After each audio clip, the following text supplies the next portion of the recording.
What's up, guys? Welcome back to Disciplined Pat's Disciplined Weightlifting. This week's edition, we're going to be talking about when to pull back. So, when we should be basically checking ourselves before we wreck ourselves. What does that mean? So, one of my athletes yesterday was performing a 5-rep squat, so 5-rep max squat, and right before his 5-rep max set, he started experiencing some tenderness, some tightness, stiffness, whatever you want to call it, in his quad. So, what do you do from there? Well, what we did was we assessed him. We ran him through some range of motion. We did some stretching stuff, see if we could loosen it up a little bit. Did a bunch of things. We had a doctor on staff now, Dr. Drew. He's not really on staff, but he was here. And he was assessing the situation. And so what we decided was that we were going to call the squat. So the athlete was obviously disappointed that he didn't get to do his 5-rep max squat, but an air squat was really bothering his quad. So in this kind of situation, is it worth it to push yourself to do that 5-rep set and potentially injure yourself? And the answer is no, okay? You guys come to me and to Brendan and to Cher for fitness, okay? You want to be fit for your regular everyday life.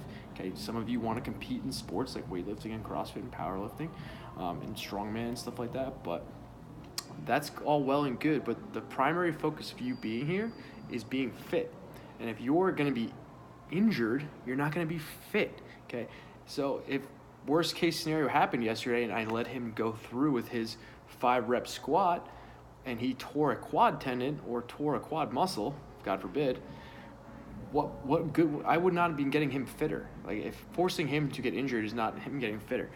And you guys need to think about that in your own training, okay? I am lucky that he told me that he wasn't feeling great. So he could have just kept that inside and be like, oh, whatever, my quad's hurt, I'm not going to say anything.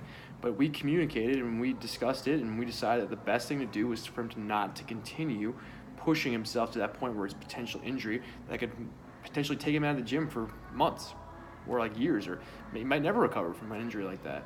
And you need to ask yourself next time you are lifting, is it what I'm doing worth it, okay? Is hitting this 5-rep squat that's heavier by 1 pound than someone else, or heavier than 5 pounds, or is it beating someone else worth the potential risk for injury? And the answer is always going to be no.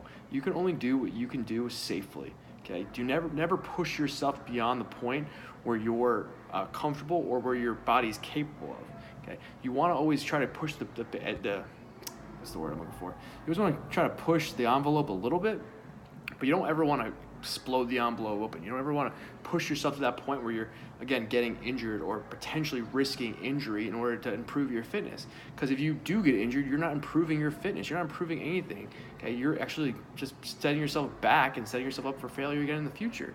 Because now you're in your head. You're like, oh, I can't do that. I hurt myself. So, finishing thoughts. Do not push yourself to a point where you're going to be injured, okay?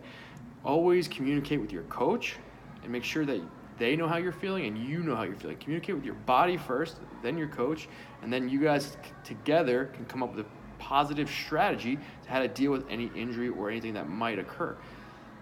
So this has been Disciplined Pat's Disciplined Weightlifting. Hopefully this week was a little more informative than the last couple weeks, and I will see you guys next week. I'm out.